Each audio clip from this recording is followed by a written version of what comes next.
your settings and swap that to toggle, or you can go in your settings and swap that to sprint by default, which is what I recommend, because there's not really a world where you don't need to be sprinting unless you're crouching, in which case you're not sprinting anyways. So, but that's just my recommendation. Again, you do you. F is going to be your interact key. B is going to be classes. Tab is going to be inventory. More on both of those later. M is going to be your map. And then a fun little key that a lot of players don't realize is if you press H, that's actually going to bring up a PNG image of all the default controls. Note that that is just an image. That does not update in the event that you change any of your key bindings. That's just there to help, give you a small refresher in case you forget. So that's going to be most, and V is your push to talk in the event you have push to talk or voice activity enabled for duos and squads. So that's going to be it for most of your keys. The few others I'll go over here in a second. Moving into your, sort of the meat and potatoes of the game, you're going to get into gauntlets and runes. So if you load into practice, you should see 6 gauntlets on the right-hand side and 6 runes on the left-hand side. You can go ahead and pick up any combination of 2 gauntlets and 1 rune that you want, just to sort of, I recommend just playing around with them as I sort of explain them. So your gauntlets are going to be your main source of dealing damage. Every elemental gauntlet has 2 different spells tied to it. So your primary spell and your sorcery, which is like your secondary. Your primary spell will always deal damage, and it will always cost mana every time you shoot it. So 1 shot equals however much mana depending on the element and the rarity of the gauntlet. And then your sorcery will always be on a cooldown. It won't take mana. Typically, they're going to be a lot bigger attacks, and they're always going to be the same. Every wind gauntlet sorcery is going to be a tornado. So you'll learn pretty quickly if you see someone shooting a fireball, you can expect to see a firewall at some point. Sorry, speaking of the firewall, is it possible to swap the cooldown, the direction from horizontal to vertical? It is not. No, it's just a horizontal for now. We might possibly change that up eventually, but for now, that's just how it's sticking. But going back to gauntlets, primary, secondary, sorry, lost my place. Interactions. Okay. So when it comes to like the interactions, I'm not going to get into super in depth right here. I'm just going to give you the basics. 90% of the interactions in the game are going to make sense from sort of like a real world perspective. And again, I understand we're in a fantasy video game. There's always going to be little exceptions and asterisks everywhere. But if you place down a firewall and shoot lightning at it, nothing's going to happen. You put down fire and you throw poison through it, congratulations. You just made one of the highest combo DPSs in the game, or highest DPS combos in the game, I apologize. It's called Dragon Fire. Really popular, very powerful. Glass cannon build. I thought stone was the most powerful. Stone is the most powerful solo, technically speaking, and really it comes down to the player. Because with damage modifiers, you could easily make ice extremely strong. But we'll get into that discussion later, guys. We're still going over gauntlets. So, also when it comes to gauntlets is you have your different rarities. So we do the standard battle royale rarity system of your non-offensive utility abilities. 9 times out of 10, it'll be something movement based. So, you have stuff like flight and blink and featherfall, and 90% of them are going to be pretty self-explanatory. The only 2 that aren't are Chronomaster and Wolf's Blood. Chronomaster is just basically a tracer rewind. It'll, rewind you in time back 4 or 5 seconds. I think it's 4. And then after a small 2-second penalty, you'll regain all the health and mana you had before you used it. Or when you, back in time, when you were 4 seconds ago. But then Wolf's Blood, when you activate it, your character will let off a wolf-like howl to alert nearby players that someone used a Wolf's Blood rune. But it allows you to see enemies and teammates through walls and terrain, so basically wall hacks. Really powerful, but kind of flimsy because most runes, outpace it movement-wise. And movement is a very key part of this game. But then when it comes to rune rarity, every rune has a set rarity. You'll never see a Featherfall rune that's not uncommon. You'll never see a Blink rune that's not epic. So if you see a rune laying off in the distance, you can look at the color and tell pretty accurately what it's going to be. So, the quicker you learn those, the better. Typically, honestly, obviously you want to go for the better rarity runes, but that's not always the case. I know plenty of people who have official builds that they love to run that use the Featherfall rune over others because it's just better. So again, it comes down to play style and how you want to play. Just keep that in mind. But then moving on from that into the inventory system is still a very big work in progress. It's still rough around the edges. We still have a lot to do with it. It's just in the game right now. We've been working on it, so it's a lot better than it used to be, but we still have a long way to go. So if you press tab, you'll pull up your inventory screen. Most of the interactions in the inventory are going to be drag and drop from the menu, but you can do them fairly easily. So if you'll notice, you'll still see the 2 gauntlets you're holding in the rune. Pretty self-explanatory. We've been over this. And then you'll notice 4 boxes down below it, and then 3 boxes above it. The 4 below it are what we call your inventory, or what a lot of us call your hotbar. And those do allocate to the 1, 2, 3, 4 on your keyboard. So if you have a potion in one of those slots, press that button and you'll drink that potion. If you have a gauntlet in one of those slots, press that button and it'll swap that gauntlet out with the gauntlet in your left hand. Side note, you cannot swap the gauntlet out with your right hand using this system, which just not offered yet. It is coming soon. We just haven't figured out the best way to do it. So if you want to swap out your right gauntlet, you have to open your inventory and drag and drop.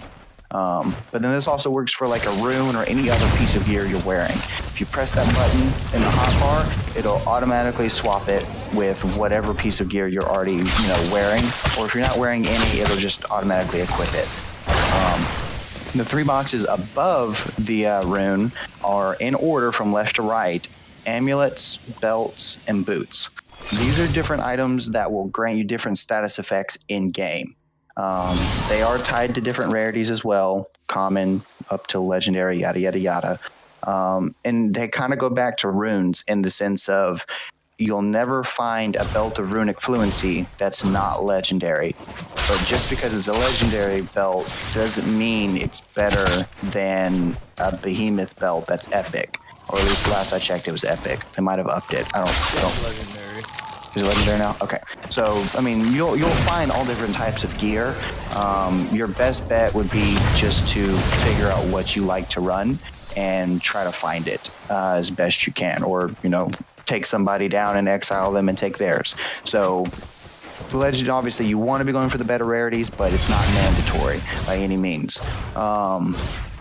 Your boots, 9 times out of 10, are going to affect the player's movement. Faster sprint speed, an additional 3rd jump, higher jumping, no noise when moving, stuff like that.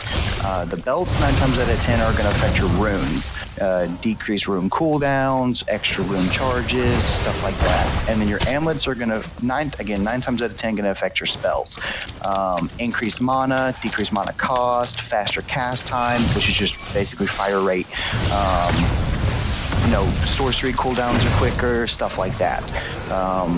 Obviously, there's exceptions to every rule. You'll find those throughout all of the gear, but that's going to be your general list. Is when you see an item, you'll more or less know what it's going to pertain to. So, I recommend early on, and I'll touch more on this here in a second, is taking the scavenger class for any of the newer players, because it's not the strongest class when it comes to offensive power, but it's going to give you a lot of good items, and it's just going to give you a lot of items very quickly because it offers extra items than the other classes. So you'll get to figure out what all the items are and what they all do a lot quicker, and that is more important than you probably realize. But moving on into what most of you probably are waiting for me to talk about is the class system.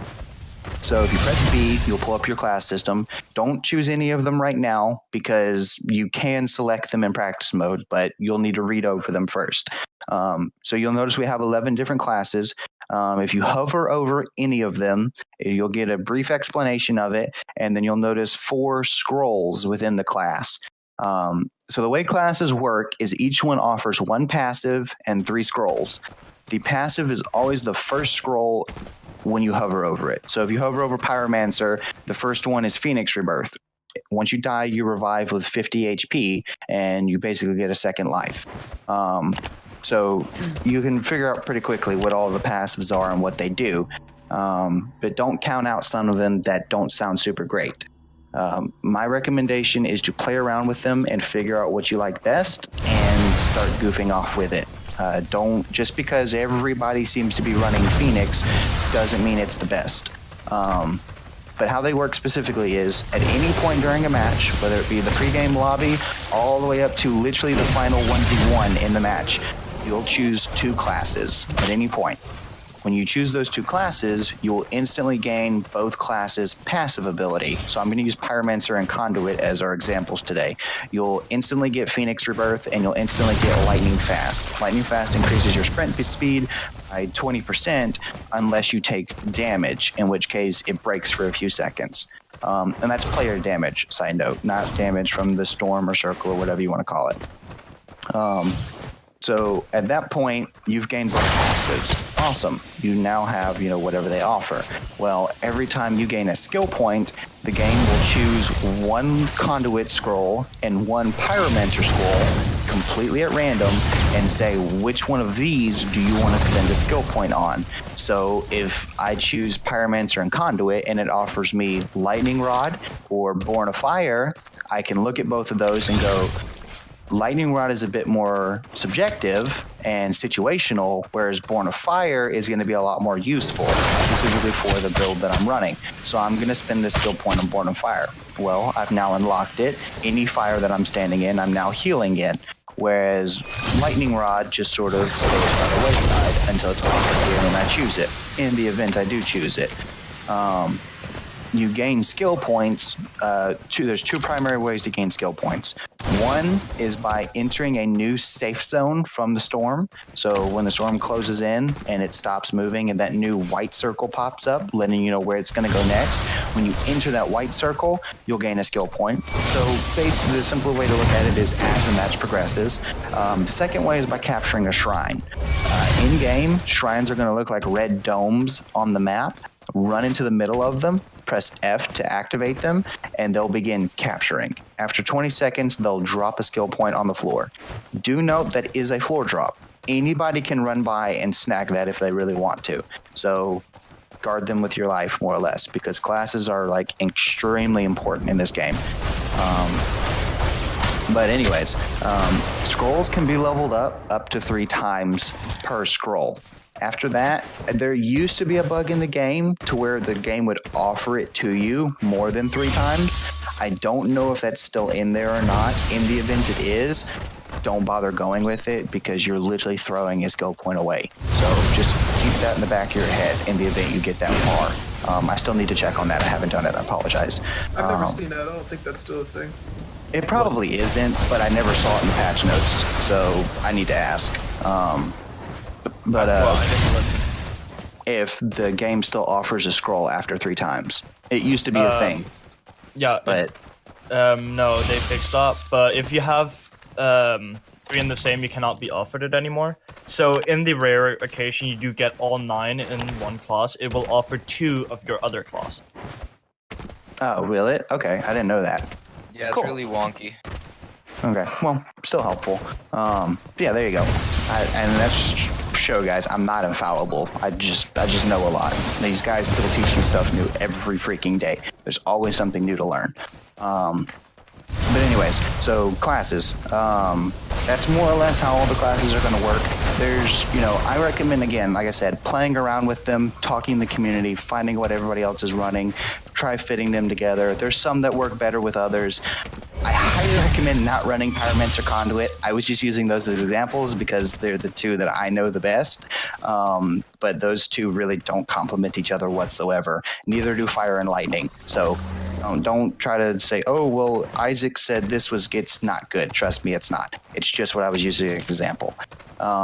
Play around with them. We do offer skill points, renewable skill points in the practice mode. If you want to goof off with the classes a bit, I recommend doing that because there is a practice dummy in there as well for you to, sling spells at and do all kinds of crazy stuff. So goof off in there for a few minutes, practice, get used to the way the game feels, moves, how it works, and that's just going to make you a little more lethal when it comes to in-game. The learning curve for the game is about 10 to 15 hours, not going to lie. It's a pretty steep learning curve, partly because we are still in pre-alpha, partly because you guys are brand new, and we do have players in here. Like Shazberry, right beneath me in this chat, is a perfect example of this. This guy has over, I think, 400 hours in this game right now, as is. So you're going to meet a lot of good players. And since there's no skill-based matchmaking or anything like that, you'll meet them quite often because the best players are the ones that play the most. So don't be discouraged if it feels like every time you load in, you die immediately, because I've been around the longest and I still die very, very quickly to these guys that have more time to play than I do. But the last thing, there's two more things I want to touch on. You guys can exit practice and go ahead and start a match if you really want to. You don't have to be in practice mode for this. I'm just going to explain the spawn system and the differences between the modes. The spawn system, when you load into a pregame lobby, it requires 8 players to start the match, and then it'll auto start. You'll see this big red timer in the center of your screen. You literally can't miss it. When that timer hits 0, everybody on the pregame island will freeze, and it'll pull up the map. The map will instantly load in all the shrines. They're the circles of yellow dots, and then it'll load in all these little gray diamonds. The little gray diamonds are going to be your spawn portals. After about 10 seconds for you to look at where all of them are, they'll go light blue, and then those are spawnable portals. Light blue is spawnable, and no one else has been there. Red or orange or brown, some people see it differently, I just call it red, is a spawn portal that is spawnable, but somewhat free fall straight towards the ground. When you land, you'll do this big superhero landing, smash your fist in the ground, big explosion, yay, woo, looks really cool. And standard battle royale starts from there. And at that point, it's try to win and survive and be the lone survivor. The small differences between the modes, though, are, it's pretty self-explanatory. Solos, duos, squads. Squads being 4, for anybody that didn't know.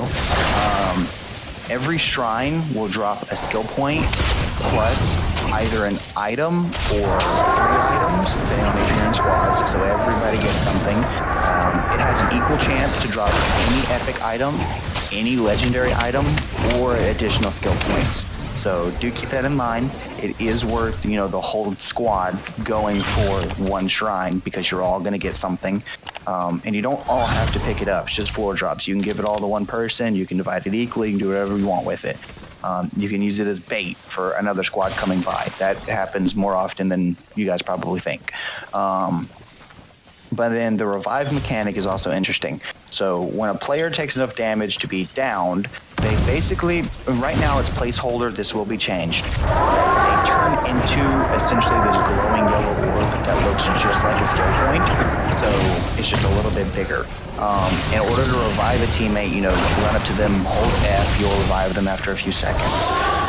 In order to exile an enemy that's in that state, you have to run up to them and